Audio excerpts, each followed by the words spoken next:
कथा चल रही तो ये अनपढ़ ग्वाला, ये चरवाहा वहीं बैठ गया कथा सुनने के लिए। अब व्यास जी महाराज जो थे वो वर्षा ऋतु का, ब्रिज के वर्षा ऋतु का वर्णन कर रहे थे। हरे हरे मुकुट की हरी छवि छाजत है, हरी हरी यमुना की हरी लहर आई है, हरी हरी डूम झार झूले श्री बन मुरारी, हरे हरे पत्रन की दुनिया बनाई है, हरी हरी झूम डार झूले श्री बन मुरारी, हरे हरे पत्रन की दुनिया बनाई है, हरी हरी भूमि धावत है, हरे हरे हरे हरे झागा मध्य सोहत तरुणाई है, बच्चन के पीछे मुकुट बांधे मोर पच्छन के, यमुना के कच्छन में नित्तत कन्हाई है। व्यास जी ने यही कवित्व बोला और फिर कवित्व की व्याख्या किया व्यास जी ने। व्यास जी ने बताया कि यमुना का जल हरा है, सारा जंगल हरा भरा है, गायें विचरण कर रही हैं, हर डाल हरी हरी है, झूम रही है, गायें विचरण कर रही हैं, और गायों के पीछे पीछे मोर का मुकुट बांधे हुए भगवान नृत्य करते हुए चल रहे हैं, गाय चरा रहे हैं। अब वो भोला बेचारा पढ़ा लिखा तो था, अनपढ़ देहाती चरवाहा। अब उसने ये सब सुना तो उसको लगा कि सचमुच में वृंदावन में भगवान आज भी गायें चराते हैं। लग गई ये बात, हो भगवान वृंदावन में आज भी गाय चराते हैं, तो अगर वृंदावन में जाकर हम गाय चराना चालू करें तो भगवान का दर्शन हमें हो जाएगा।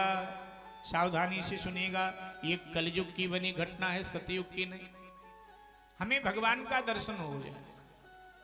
और बस उसने अपनी लाठी उठाई, अकेला था ही, किसी से पूछना जांचना था नहीं, तो लाठी उसने अपनी उठाई और लाठी उठा करके यही भाव बना करके वो वृंदावन पहुंच गया।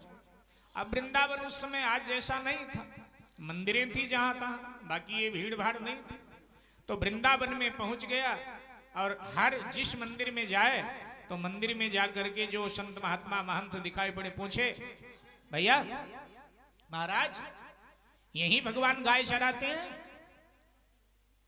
भगवान से मिलना है, यही गाय चराते हैं? तो हर कोई कह दे नहीं नहीं यहां नहीं, आगे जाओ आगे जाओ आगे जाओ।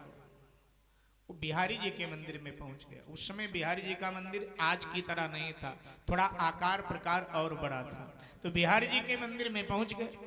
अब उस समय के जो महंत जी वहां थे, तो गया, महंत जी बाहर ही मिल गए, द्वार खुला था पर्दा बिहारी जी का, द्वार पर मिल गए महंत जी। बोला बाबा, दो चार गायें भी वहां बंधी थी, बोला बाबा इन्हीं गायों को भगवान चराते हैं क्या? उनको लगा कोई भोला भगत है, तो कहा कि हाँ हाँ इन्हीं गायों को चराते हैं भगवान। कहाँ हैं? बोले ओ खड़े हैं। दिखाया, बिहारी जी का दर्शन किया। अच्छा अच्छा, शाम का समय था, अब गाय चरा के आए होंगे, थक गए हैं, तो वहां अंदर जाकर खड़े हो गए हैं कि कोई फिर कोई काम ना बता दे। मान जी हंसने लगे, बोले हाँ हाँ।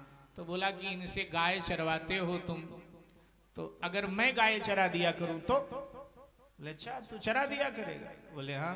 क्या लेगा? बोले कुछ नहीं लेंगे, ये काम भगवान से कराते हो, कुछ नहीं लेंगे, बस 2 समय का भोजन मिल जाए बहुत है, गाय चरा दिया करेंगे। बोले ठीक है, तो यहीं रह, ठीक है। उसको जगह दे दिया रहने की। अब वो सुबह सुबह उन गायों को चराने जाए, और जब चराने जाए तो रात का बासी रखा हुआ दाल रोटी या सब्जी रोटी जो भी रात में बने, जो बच जाए वो उसके लिए सुबह बांध देते थे, और वो ले करके गाय चराने चला जाता। गायों को शाम को लेकर के आए, उनके स्थान पर छोड़े, और फिर भगवान का दर्शन करने आए तो चौखट पर खड़ा होकर कहे, अच्छा मैं गाय क्या चराने लगा, हाल भी पूछने नहीं जाते हो, बहुत बन ठन करके यहीं खड़े रहते हो यार। अरे कम से कम वहां आ तो जाया करो, हम तो इस चक्कर में आए थे कि तुम्हारे साथ गाय चराऊंगा, लेकिन तुमको भी लग रहा होगा कि जब चरवाहा मिल गया और 2 समय की रोटी देता हूं तो मैं क्यों काम करूं। ऐसे खड़े रहोगे ना, काम नहीं करोगे ना तो हाथ पांव में दर्द हो जाएगा। आ जाया करो, रोज कहे कि आते नहीं हो, यही ठाकुर जी को सुनाओ। अब महंत जी सुने तो महंत जी को लगे कि भोला भगत है जो बोल रहा है, बोल। मेरे भाई बहन, एकादशी आ गई, आज एकादशी आ गई। अब एकादशी के दिन रात में कुछ बना नहीं। अब एकादशी है तो क्या बनेगा, रात में कुछ बना नहीं। अब सुबह जब वो गाय चराने आज द्वादशी को गया तो कुछ उसको खाना में मिला नहीं, कुछ बांधा नहीं, कुछ, क्योंकि एकादशी थी, कुछ बना नहीं था तो अगले दिन दे क्या चला गया। अच्छा, महंत जी भूल गए, महंत जी भूल गए कि भाई एकादशी थी, आज वो द्वादशी है, कुछ लेके नहीं गया तो किसी के हाथ भिजवा में। महंत जी भूल गए, उन्होंने कुछ भिजवाया। अब वो गाय लेके चला गया, लेकिन जैसे 10 बजे तो फिर वो बार बार पीछे देखे कि भूख लगी है, कोई आया नहीं, लगता है कोई नहीं आएगा, भूख लगी है, क्या करूं, कोई फल भी नहीं है वृक्ष पर, वही खा लेता। बहुत परेशान बेचारा भूख के मारे। इधर ठाकुर जी से नहीं रहा गया, उनकी गाय चराता है। इस भोले भक्त पर भगवान रीझ गए। देखो कैसे रीझते हैं भगवान। बिंदु जी इसीलिए लिख देते हैं कि न जाने कौन से गुण पे दया निधि रीझ जाते हैं, यही शत ग्रंथ कहते हैं, यही हरिभक्त गाते हैं, न जाने कौन से गुण। ठाकुर जी रीझ गए और ठाकुर जी ने अपने पीताम्बर में भोजन बांधा और भोजन बांध करके लीलाधारी यमुना के इस तट पर ये गाय चरा रहा है, यमुना के दूसरे तट पर उस पार एक पेड़ पर भगवान चढ़ गए और वहां से आवाज दिया, भाई ग्वालिये ग्वालिये, अरे ये रोटी ले जा, अपनी रोटी ले जा। आवाज आई, उसने देखा, अरे सरकार आप रोटी लेके आए। आ रहा हूं। हाँ पानी थोड़ा है, आजा, यमुना में पानी थोड़ा है, आजा आजा। और ये बेचारा दौड़ा, ये कहता हुआ कि आज भोजन तुम्हें नाथ लाने पड़े, आज भोजन तुम्हें नाथ लाने पड़े।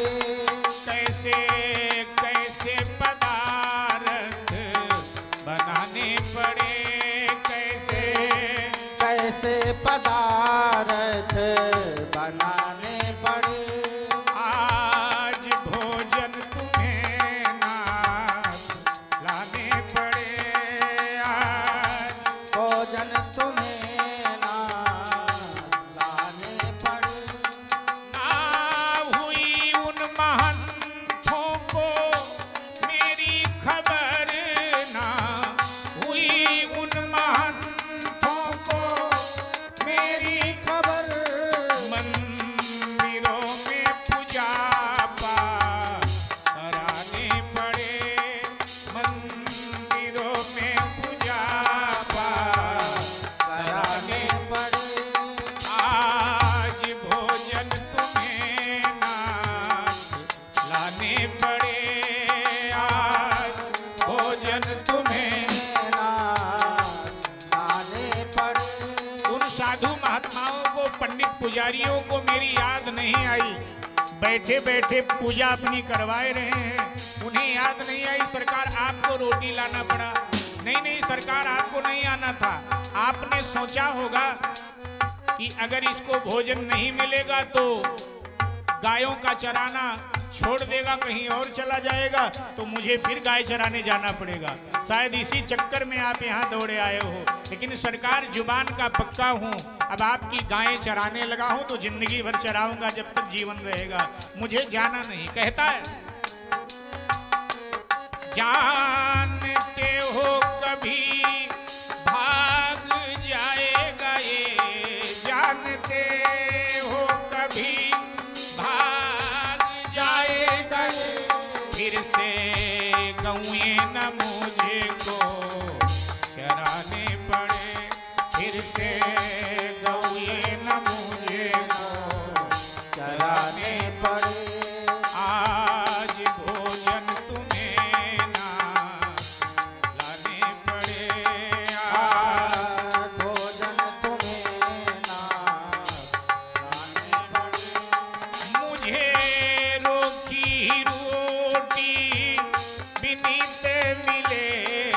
मुझे रूखी रोटी विनीत मिले, इन्हें चरणों को आने न जाने पड़े, इन्हें चरणों को आने न जाने पड़े।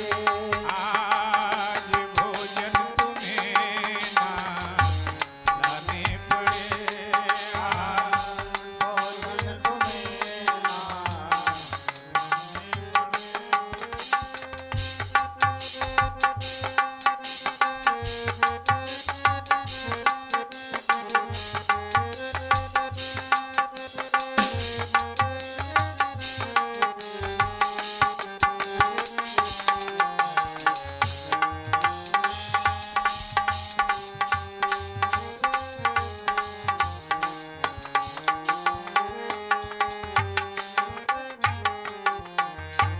सोचते होंगे कि रोटी ना मिले और कहीं चरवाही छोड़कर भाग गया तो मुझे दोबारा फिर गायें चराना पड़ेगा, तो शायद इसी डर के मारे रोटी लेके आए हो।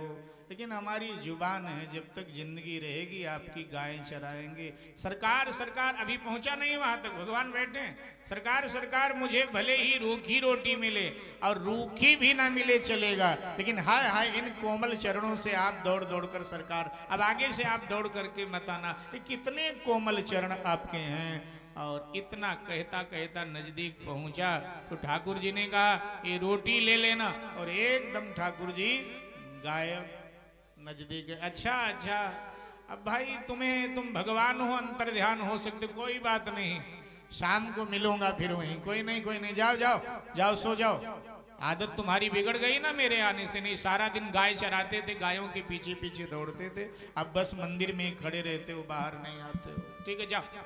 और पेड़ पर चढ़ करके पीतांबर में रोटी लटका दिया था बांधकर, सो पीतांबर उतारा, आओ ले गया, यमुना पार किया, फिर आ गया गायों के पास और बैठ करके यमुना के किनारे रोटी खाया।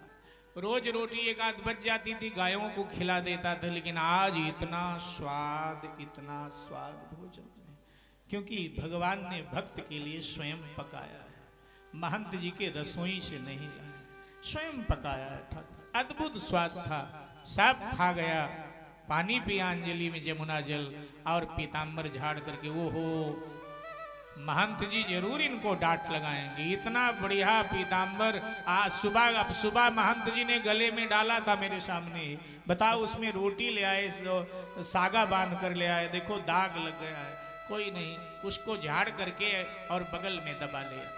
और इसके बाद में शाम को गायें ला करके गौशाला में छोड़ा, और गुस्से में क्रोध में भरा हुआ एकदम मंदिर पर आया।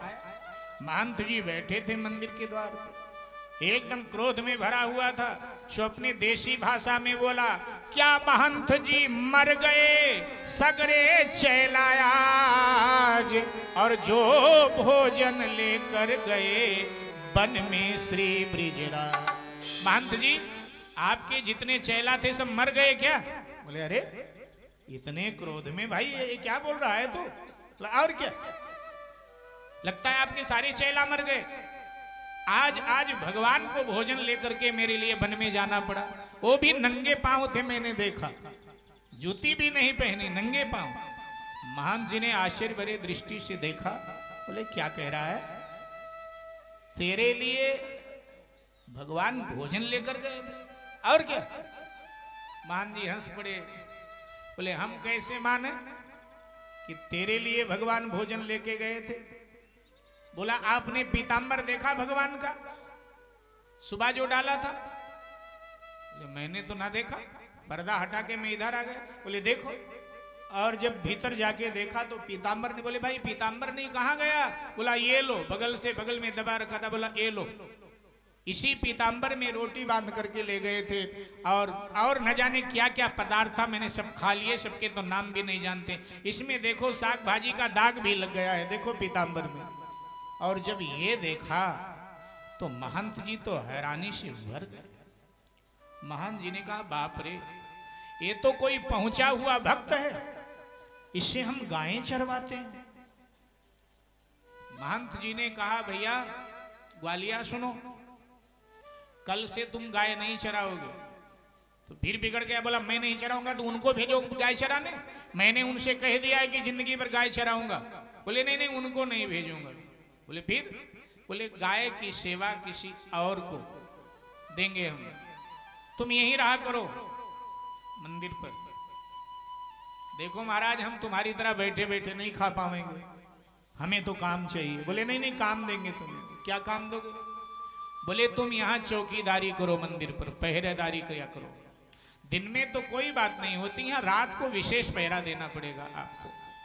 यहीं रहोगे, ठाकुर जी के नजदीक अच्छा रहेगा पहरेदारी।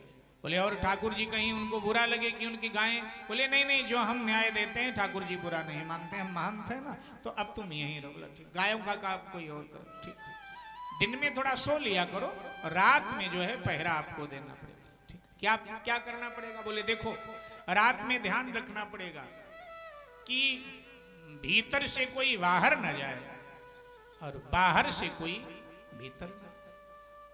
पहरे का यही मतलब होता है। बोले ठीक। और अब वो पहरा देने लगा बेची। 2-3 दिन बीता था, ठाकुर जी को लगा कि इसको अपनी लीला में शामिल करें, मेरा भोला भगत है। अब जाते तो रोज रात में रासलीला में थे निकल कर, लेकिन उसको दिखाई नहीं देते थे। आज एकदम से मंदिर का द्वार खुला और सजे सजाए ठाकुर जी पूरा श्रृंगार किए हुए एकदम बाहर निकले, तो हाथ में लठ लेके खड़ा। बोले हाँ कहाँ कहाँ चले हो? बोले भाई तू तो मेरा मित्र है, बस मैं रास मंदिर जाऊंगा, निधि वन, रास मंदिर मन निधि वन। बोले मैं रास मंदिर जाऊंगा, लेकिन वहां क्या करोगे? आधी रात हो रही है और तुम वहां क्या करोगे? बोले वहां जाकर के रासलीला करेंगे। ये रासलीला क्या होती है? बोले रासलीला एक प्रकार का कार्यक्रम होता है। बोले उसमें क्या करना पड़ता है? वहां तुम क्या करोगे? बोले हम बांसुरी बजावेंगे, नाचेंगे, उछल उछल करके गावेंगे। बोले वो तो बात ठीक है, लेकिन हम जाने नहीं देंगे कि महंत जी हमको यहाँ पहरे पर रखा है। उन्होंने कहा था बाहर वाले को आने मत देना, भीतर वाले को जाने मत देना। बोले तो तुम महंत जी को मत बताना, और क्या? बोले अच्छा ऐसे हम काम नहीं करेंगे, हम वफादार व्यक्ति हैं, हम सही सही बोले और ऐसे हम जाने नहीं देंगे। मैंने सुना है तुम बड़े झगड़ेलू हो, कहीं किसी से जाकर के लड़ाई झगड़ा कर लिया तो और मुसीबत आएगी हमारी। महंत जी कहेंगे तुमने इनको जाने क्यों दिया, इसलिए जान लड़ गया, लाठी दरवाजे पे लगा दिया। बोले जाने नहीं दूंगा चाहे कुछ भी करो। बड़ी मिन्नतें किया लेकिन कह रहा है नहीं जाने। भगवान ने कहा देखो जाना जरूरी है, तुम मेरे रास्ते के कंटक मत बनो, जाने दो। जो तू कहेगा तेरी बात मान लेंगे, लेकिन जाने दे। बोले एक शर्त पे जाने दूंगा। क्या? मुझे अपने साथ ले चलो, क्योंकि मैं चलूंगा तो तुम्हारी रखवाली के लिए तो यहाँ महंत जी ने मुझे छोड़ा है, तो जहां तुम रहोगे वहां हम तुम्हारी रखवाली करेंगे और रास्ते में किसी से झगड़ा झंझट तुम्हें नहीं करने देंगे, तो मुझे साथ ले चलना पड़ेगा। बोले ठीक है, नहीं मानता है तो चल। तो ठीक कुछ देर तक तो ठाकुर जी कुछ दूर तक पैदल गए और बोले सुन भैया मैं तो थक गया पैदल चलते चलते। बोले फिर? बोले यार तू तो मेरा दोस्त है, अपने कंधे पर बिठा। बोला अच्छा, अभी तक कह रहे थे कि जाने दो और अब कह रहे हो कंधे पे बिठाओ, तो कंधे पे बिठाओ। बोले और क्या? तो कंधे पे बिठा लिया और कंधे पे बिठा करके ले आया। जैसे रास मंदिर आया तो बोले यहीं छोड़ दे मुझे, उतार कंधे से। उतार दिया। भगवान ने कहा सुन तू यहीं खड़ा रहा, मैं भीतर जा रहा हूँ। अच्छा भीतर जाकर नाचोगे गाओगे? बोले हाँ हम भीतर। तो अब मेरा यहाँ क्या काम है? बोले काम क्या है? वहां भी पहरा देता था, यहाँ भी पहरा दे, किसी को अंदर आने मत देना, यहाँ पहरा दे। बोला मरा अब मैं, वहां तो फिर भी मैं सो सकता था, लेकिन यहाँ कहाँ सो, अब मेरी मौत पक्की है, वहां भी पहरा यहाँ भी पहरा। अच्छा झंझट में ठीक है महाराज जाओ। और आ गए, यहाँ महाराज होने लगा भीतर। अब महाराज होते होते जब रात्रि का तीसरा प्रहर प्रारंभ हुआ तो रात्रि के तीसरे प्रहर में रास मंदिर में रास लीला में भगवान महादेव आया करते हैं। भगवान महादेव का रास में प्रवेश का समय है रात्रि का तीसरा प्रहर। तो जैसे रात्रि का तीसरा प्रहर लगा तो भगवान शंकर नंदी पर बैठे हुए, गले में मुंडमाला, नागमाला, विषधर नाग लपटाए हुए और एकदम आते दिखाई पड़े। चांदनी रात जैसे देखा तो एकदम सजग होकर खड़ा हुआ, लाठी कंधे, लाठी यहां लगाकर खड़ा था, सो कंधे पर लाठी रख लिया, खड़ा हुआ और जैसे नजदीक आए एकदम पहुंच गया। बोला हाँ कौन हो? इतना विकराल वेश हो कौन तुम? बोले हमें अंदर जाना है। अंदर कहाँ? रास मंदिर में जाना है। और क्या? रास मंदिर में जाना। बोले खबरदार यहीं खड़े रहो। बोले हमें भगवान से मिलना है। बोले यहीं खड़े रहो। मैंने कहा खबरदार कदम आगे बढ़ा दिया तो ये मत समझो कि गले में नाग लिपटा रखा है, मुंडमाला में डर जाऊंगा। मैं पहरेदार हूं, मिलना है उनसे ना तो अभी वो आएंगे बाहर, जब अंदर वो हैं, जब बाहर निकलेंगे मिल लेना। मग में मिली है मनमोहन लय, वृषवाहन बाहर ही विचरो, छवि देखन को ब्रजभूषण की, तन के सब दूषण दूर धरो, विकराल बिलोकत बेश तेरो, हमरो कहूँ बाल गोपाल डरो, परतीत विनीत धरो ही हमें, फल पाओगे जो प्रवेश करो। एकदम डांट दिया है बाबा, यहीं खड़े रहो, यहीं इधर उधर घूम करके समय बिताओ, जब बाहर वो निकलेंगे तब मिलना। लेकिन उनके निकलने से पहले ये जो दूषण शरीर में पहन रखा है, मुंडमाला, बड़े बड़े नाग, इनको निकाल कर कहीं रख दो, क्योंकि तुम्हारे इस विकराल वेश को देख करके डर सकते हैं हमारे भगवान, बड़े कोमल हैं, वो डर जाएंगे। अगर जिद किया ना भीतर जाने की तो लाठी हिलाया। ग्वाले ने शंकर जी की ओर लाठी हिला के बोला कि अगर जबरदस्ती भीतर प्रवेश करने की कोशिश करोगे ना तो ये लट्ठ है, ये ध्यान रखना। शंकर जी मन ही मन हंसे कि कैसा पहरेदार ठाकुर जी ने आज द्वार पर बिठा दिया। बोले भाई लाठी मत दिखा, मैं यहीं खड़ा रहता हूं, अभी निकलेंगे तो मैं यहीं मिल लूंगा। बड़ी देर हो गई। बोले अभी तक तो निकले नहीं। ऐसा कर मैं उनका खास आदमी हूं, आज तो बड़ी देर कर दिया, खास आदमी हूं, तो भीतर चला जा और जा करके बता दे कि कैलाश से शिव शंकर जी आए हैं।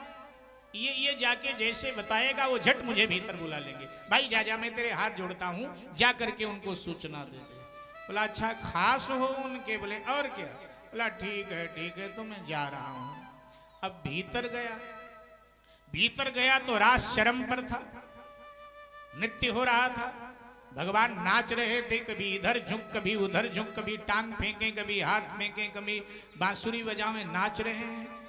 और तमाम गोपियां, तो बेचारा ये लज्जित हो गया, भीतर जाकर के तमाम स्त्रियों को देखा तो एकदम ये लज्जित हो गया। अब भगवान नाच रहे थे तो कुछ बोल नहीं पाया और एकदम किनारे पर रास मंडप के कोने पर नीचे सर करके बैठ गया, लाठी जमीन पर रख दिया, नीचे सर करके बैठ गया। कभी कभी आंख उठाकर भगवान की ओर देख लेता है और मन ही मन कहता कि हार जाएंगे, आज इनकी हार पक्की है, क्योंकि इतनी लुगाइयां हैं हजारों की संख्या में और ये अकेले हैं, तो आज तो रासलीला में लुगाइयां ही जीतेंगी और ये आज पक्का हार जाएंगे और आज ये थक भी जाएंगे। कैसे पसीने पसीने हो रहे हैं। नाचते नाचते ठाकुर जी के गले में मड़ियों की माला पड़ी हुई थी। अब मड़ी कितनी कीमती होती है। मड़ियों की माला पड़ी हुई थी, वो माला टूट गई और उछल करके जिधर ये बैठा था ना वहीं गिर गई। इसने धीरे से मड़ी माला उठाई और उठा करके इसने अपने कुर्ते के जेब में डाल लिया और इसके बाद में रास का समय पूरा हो गया। 3:45 बज गए और जैसे 3:45 बजे रास खत्म। भगवान ने कहा तू यहां कैसे भाई? गोपियां सब अंतर ध्यान, अब भगवान अकेले। भगवान ने तू कैसे? बोले तुम्हारे कोई मित्र आए हैं। कैसे कैसे तुम्हारे मित्र हैं? गले में मुंड की माला और नाग डाल रखा है, बैल पर बैठे थे, बड़ा सा त्रिशूल ले रखा है। अरे तो आने क्यों नहीं दिया? कुछ कहा तो नहीं? मैंने बोले कहा क्यों नहीं? वो आना चाहते थे, मैंने लाठी दिखाया, मैंने कहा बिना मेरे आज्ञा के जाओगे ना तो बता दूंगा तुम्हें।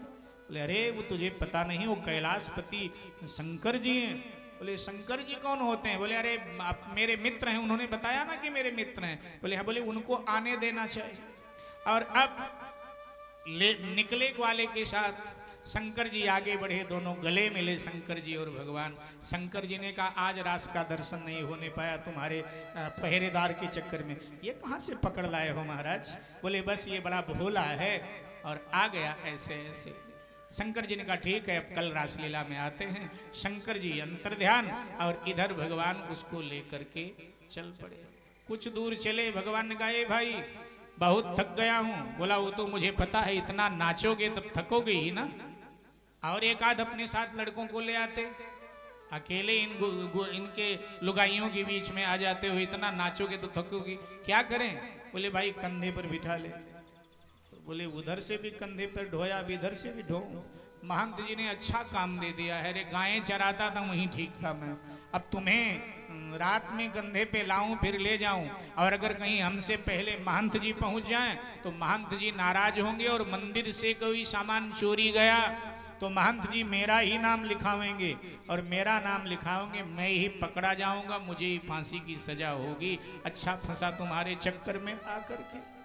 मुझे तो आने नहीं था यहाँ वृंदावन, हम तो वहीं अपने गांव में ठीक थे। सरपंच जी की गाय चराते थे, 2 समय की रोटी मिलती थी और खा जाते थे, सो जाते थे। कहा कि अच्छा बैठो कंधे पर, बिठा लिया और बड़बड़ा रहा है। भक्त और भगवान लड़ रहे हैं, कह रहा है मैंने यहाँ आकर ठीक नहीं किया, और आया था तो मुझे गाय चरानी चाहिए थी, ये पहरेदार वाला काम मुझे नहीं लेना था, महंत जी से मना कर देना चाहिए। और भगवान कह रहे हैं मैं भी तुम्हारे चक्कर में फंस गया। वो कहता है मैं तुम्हारे चक्कर में फंस गया, भगवान कहते हैं मैं भी तुम्हारे चक्कर में फंस गया। बड़े बड़े ऋषि मुनि के ध्यान में मैं नहीं आता, बड़े बड़े ऋषि मुनि के ध्यान में मैं नहीं आता, और मैं तेरे साथ विनोद करता हूँ, तेरे साथ खेलता हूँ, और तेरी फटकार मैं सुनता हूँ। मैं भी बुरा फंसा तेरे चक्कर में, तेरे जैसे भक्तों के चक्कर में मैं भी बुरी तरह फंस जाता हूँ। और लड़ते झगड़ते भक्त भगवान आ गए मंदिर के द्वार पर। भगवान ने कहा बस उतार दे। उतार दिया।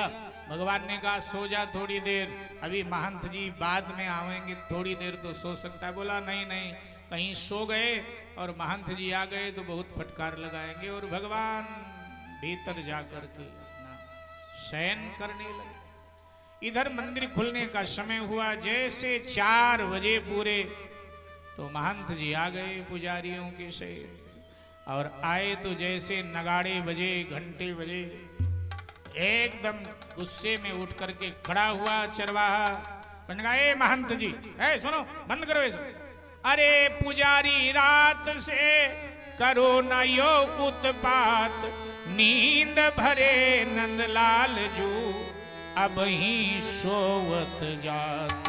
नींद भरे नंदलाल जू अब ही सोवत जात। ए महंत जी, पुजारियों को मना करो, घंटा और नगाड़े बजा के उत्पात न करें। अभी अभी तो सोए हैं नंदलाल जी, अभी बिल्कुल सोए हैं, और ये घंटा घड़ियाल बजाओगे उनकी नींद और हराम हो जाएगी। सोने दो, अगर ऐसे जगाओगे बीमार हो जाएंगे। महंत जी ने कहा, अब महंत जी तो उससे परिचित हो चुके थे। महंत जी ने कहा सोने दें, तुझे कैसे पता कि अभी अभी सोए हैं? तू भीतर तो प्रवेश करता नहीं मंदिर में, द्वार बाहर रहता, तुझे कैसे पता चला कि सोए हैं? बोले हमें पता नहीं है, रास लीला में गए थे। रास लीला में गए थे और क्या, तुझे कैसे पता चला? अरे मैं साथ साथ गया था। वहां क्या था? वहां हजारों लुगाइयां थीं और ये अकेले थे। लुगाइयों के साथ नाच रहे थे। फिर लुगाइयां तो थक करके खड़ी हो जाती थी, आराम भी करती थी, लेकिन ये तो नाचते रहे नाचते रहे नाचते रहे। और फिर इनके कोई कैलाश से इनके कोई मित्र आए थे और ऐसे ऐसे थे, सब बताने लगा।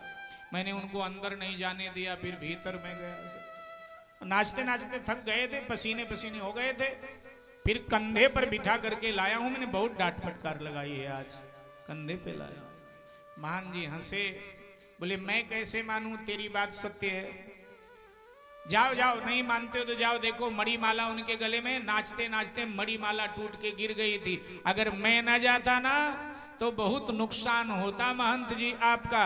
रात रास देखन गए फिर होते भिनसार, कहाँ लोग घर घर में फिरे पीछे पहरेदार, कहाँ लोग घर घर में फिरे पीछे पहरेदार। जो नहीं जातो साथ में तो हो तो कहाल, मोहन की मिलती कहाँ यह मड़ियन की माल। मणिमाला जेब से निकाली, बोली अगर मैं न, बोला अगर मैं ना जाता ना तो बहुत नुकसान होता। ये देखो महंत जी ने मणिमाला देखी, और महंत ने जब मणिमाला देखी तो आश्चर्य से भर उठे। महंत जी ने चरवाहे की ओर देखते हैं और कहने लगे भाई तू धन्य है, और भगवान को उलाहना देने लगे कि हमारे पीढ़ियों की पीढ़ी तुम्हारी सेवा में गुजर गई, लेकिन किसी को तुमने दीदार तक नहीं, स्वप्न में भी दर्शन नहीं दिया, ना हमें ना हमारे पीछे जो पीढ़ियां निकल गईं। लेकिन प्रभु इसमें ऐसी क्या बात है जो तुम इस पर रीझ गए हो? कभी तो रोटी लेकर जाते हो उसके लिए, और कभी उसके कंधे पर बैठकर रास लीला में जाते हो, और जिस रास में कोई प्रवेश नहीं कर पाता उस रास लीला का दर्शन इसे कराते हो। प्रभु समझ गए आपको भोलापन भा जाता है, और ये अनपढ़ ग्वालिया इसका भोलापन आपको भागे।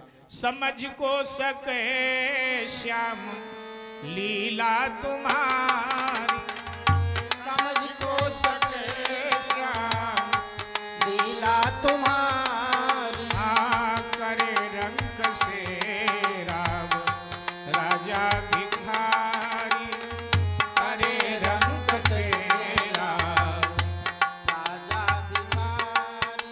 ये बड़े पीढ़ियों से प्रभु तेरे कारण, बड़े पीढ़ियों से प्रभु तेरे कारण, मंदिर में संत महंत पुजारी, मंदिर में संत महंत पुजारी। हाँ समझ को सके श्याम लीला तुम्हारी, समझ को सके श्याम लीला तुम्हारी। तो इस चरवाहे को संत की बात लगी। महाराज कथा सुना रहे थे और कथा की एक बात लग गई और इसने भगवान को पा लिया। इसीलिए तुलसी जी कहते हैं कि प्रथम भगति संतन कर संगा, प्रथम भगत संतन कर संगा। दूसर रति मम कथा प्रसंगा, दूसर रति मम कथा प्रसंगा। प्रथम भगति संतन कर संगा, प्रथम भगति संतन कर संगा। भोलापन भगवान को भाता है। आइए कुछ क्षण हरि नाम का आश्रय लेकर वाणी को विश्राम की ओर ले चलते हैं। कल की विशेष सूचना आप सबको दे रहे हैं। कल कथा की पूर्णाहुति है। कल इसी समय सप्त दिवसीय श्री ब्रज विलास कथा अर्थात श्री कृष्ण कथा इसी समय कल विश्राम लेगी। सभी लोग समय से पधारें, ऐसी आप सबसे प्रार्थना है। कल एकादशी है। एकादशी का व्रत करना चाहिए, सबको करना चाहिए, लेकिन हर एकादशी नहीं कर पाते हैं तो कोई कोई कर लेना चाहिए। अब कथा भगवान की सुन रहे हो, अगर संभव है तो कल एकादशी कर लो। अगर नहीं संभव है, एकादशी करने से शरीर बिगड़ता है तो ना करो। कई बार व्यक्ति व्रत कर लेता है कहने सुनने से, फिर उसको भूख इतनी लगती है कि अनाज को छोड़कर बाकी तो फल है और क्या क्या आता है फलाहार में सब खाते रहते, सारा दिन खाते रहते। इतनी भूख लगती है तो फिर भोजन करो, कोई बात नहीं। एक पुराने जमाने में मदरसों में पढ़ाई होती थी, मुसलमानों के अधीन था देश, मुस्लिम राजा बादशाह थे, तो मदरसे होते थे, हमारे पाठशालाएं तो होती नहीं थी। उसी में हिंदू बच्चे भी पढ़ते थे और मुसलमान बच्चे भी पढ़ा करते थे। तो नियम होता था कि भाई आज बच्चों की ड्यूटी होती थी कि मौलवी साहब के लिए कल तुम खाना लाओगे, परसों तुम तो ऐसा। तो एक दिन हिंदू बच्चे की ये जिम्मेदारी थी, तो हिंदू बच्चा अपने घर से खाना लेके गया, बढ़िया सुंदर भोजन, पवित्र भोजन, तुलसी दल वगैरह पड़ा था। मौलवी ने खाया और बहुत स्वाद आया। मौलवी ने कहा कि सुनो, तुम्हारे यहाँ कोई त्योहार था क्या? बहुत बढ़िया भोजन लाए हो बनवा के, कोई त्योहार था? उसने कहा जी जी त्योहार था। बोले क्या था? बोले द्वादशी थी। तो मौलवी ने कहा होली दीपावली ये त्योहार तो हिंदुओं का हमें भी पता है, ये द्वादशी कौन सा त्योहार होता है? उसने कहा होता है। बोले कैसे होता है? बोले इसके एक दिन पहले एकादशी आती है और एकादशी को हिंदू लोग व्रत करते हैं, भगवान का पूजन भजन करते हैं और उस दिन कुछ नहीं खाते हैं, फल वगैरह ले लेते हैं, दूध वगैरह ले लेते हैं। अगले दिन फिर पकवान बनता है और फिर उसको खाते हैं। अरे जब एक दिन भूखा रहते हैं तो अगले दिन तो ये पकवान जब मिलता होगा खूब खाते होंगे, ज्यादा खा जाते होंगे। बोला और क्या? बोले भाई अब एकादशी आवे तो हमें भी बताना, हम भी एकादशी का व्रत करेंगे और अगले दिन तुम बढ़िया माल पानी बनवा के लेना, हम भी खूब जम के खाएंगे, बड़ा बढ़िया भोजन तुम लोगों के यहाँ बनता है। बोला ठीक है बता दूंगा। अब जब अगली एकादशी आई तो उसने आके बताया कि मौलवी साहब कल एकादशी है।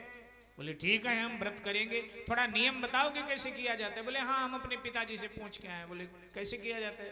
बोले इस एकादशी का नाम है निर्जला एकादशी, जेठ में शुक्ल पक्ष में आती है ना, इसका नाम है निर्जला एकादशी।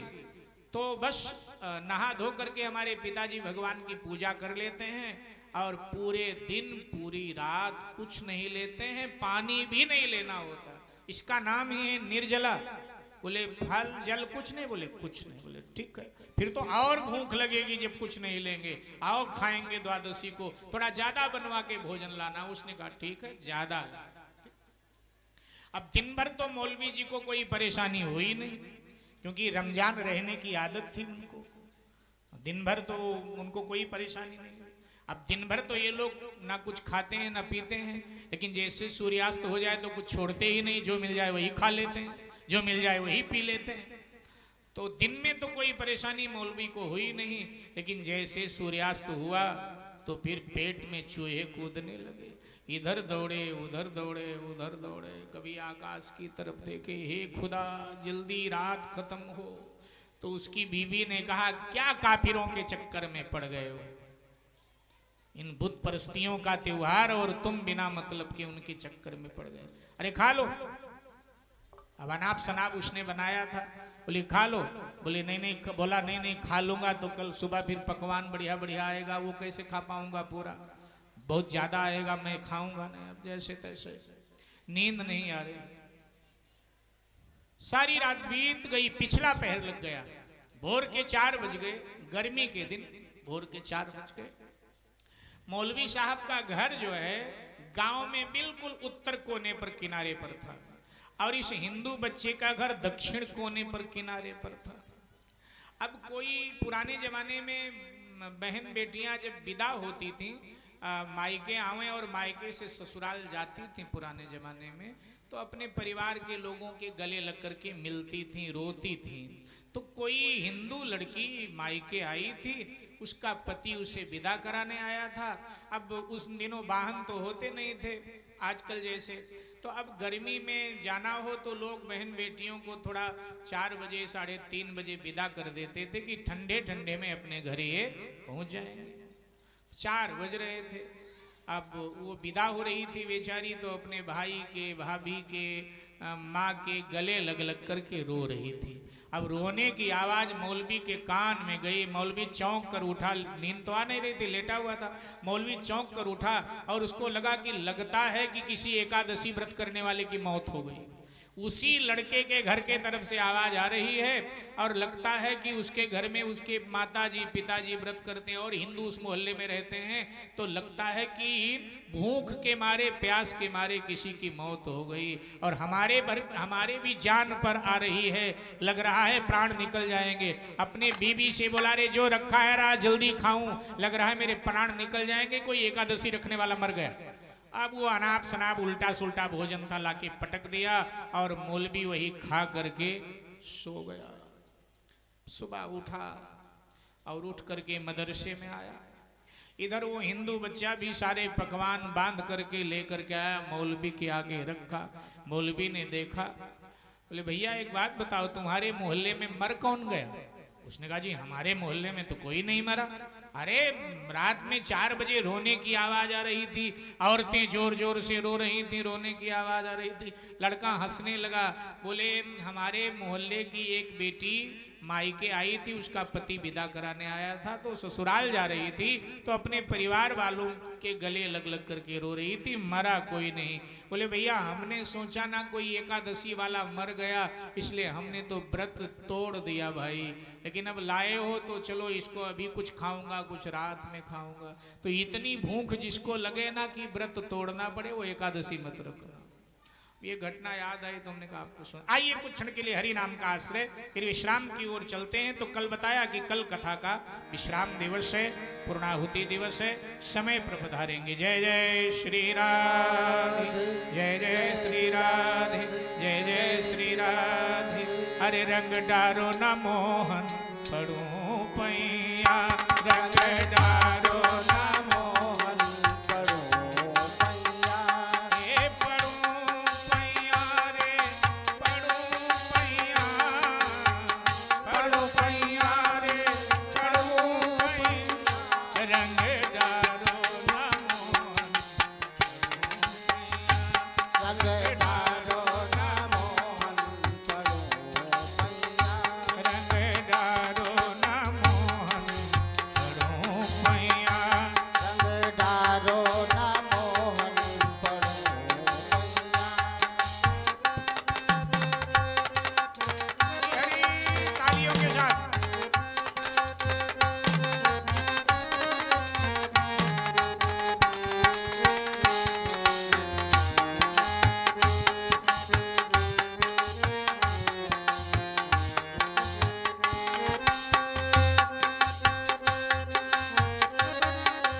पवन तनय संकट हरन मंगल मूर्ति राम लखन सीता सहित हृदय बसो सुरभु श्री हनुमान जी महाराज की जय। कल सप्त दिवसीय कथा का विश्राम दिवस है, पूर्णाहुति दिवस है।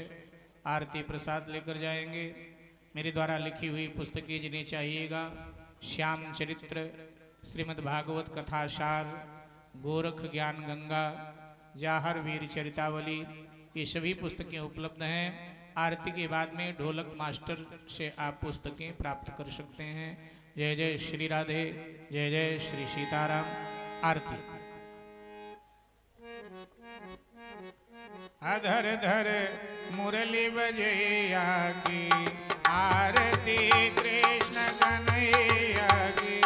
अधर धर मुरली बजैया की, आरती कृष्ण कन्हैया की। अधर धर मुरली बजैया की, आरती कृष्ण कन्हैया की। कृष्ण तुम मथुरा जन्म लियो, नंद घर मंगलाचार कियो। कृष्ण तुम मथुरा जन्म लियो, नंद घर मंगलाचार कियो। यशोदा गोद खिलैया की, आरती कृष्ण कन्हैया की। अधर धर मुरली बजैया आरती कृष्ण कन्हैया की। कृष्ण तुम यशोदा के छैया, श्याम बलदाऊ के भैया। कृष्ण तुम यशोदा के छैया, श्याम बलदाऊ के भैया की। बन बन गाय चरैया की, आरती कृष्ण कन्हैया की। अधर धर मुरली बजैया की, आरती कृष्ण कन्हैया की। कृष्ण तुम कंसासुर मार्यो, श्याम तुम भूमि भार टार्यो। कृष्ण तुम कंसासुर मार्यो, श्याम तुम भूमि भार टार्यो। कालिया नागन थैया की, आरती कृष्ण कन्हैया। अधर धर मुरली बजैया की, आरती कृष्ण कन्हैया की। कृष्ण तुम अर्जुन के प्यारे, श्याम हो भगतन रखवारे। कृष्ण तुम अर्जुन के प्यारे, श्याम तुम भगतन रखवारे। यमुन तट रस रचैया की, आरती कृष्ण कन्हैया की। अधर धर मुरली बजैया, आरती कृष्ण कन्हैया की। आरती गाते कृष्णानंद की, मन में होता अति आनंद। आरती गाते कृष्णानंद की, मन में होता अति आनंद। विनय है लाज रखैया की, आरती कृष्ण कन्हैया। अधर धर मुरली बजैया की, आरती कृष्ण कन्हैया की। अधर धर मुरली बजैया की, आरती कृष्ण कन्हैया की। अधर धर मुरली बजैया की, आरती कृष्ण कन्हैया की। कर्पूर गौरम करुणावतारम, संसार सारम भुजगेन्द्रहारम, सदा वसंतम हृदयारविंद भवम भवानी सहितं नमामि। त्वमेव माता च त्वमेव, त्वमेव बन्धो च त्वमेव, त्वमेव विद्या द्रविणं त्वमेव, त्वमेव सर्वं मम देव। श्री रामचंद्र भगवान की जय। श्री सद्गुरुदेव भगवान की श्री वृंदावन बिहारी लाल की जय। शंकर भगवान की जय। श्री हनुमान जी महाराज की जय। गंगा मैया की जय।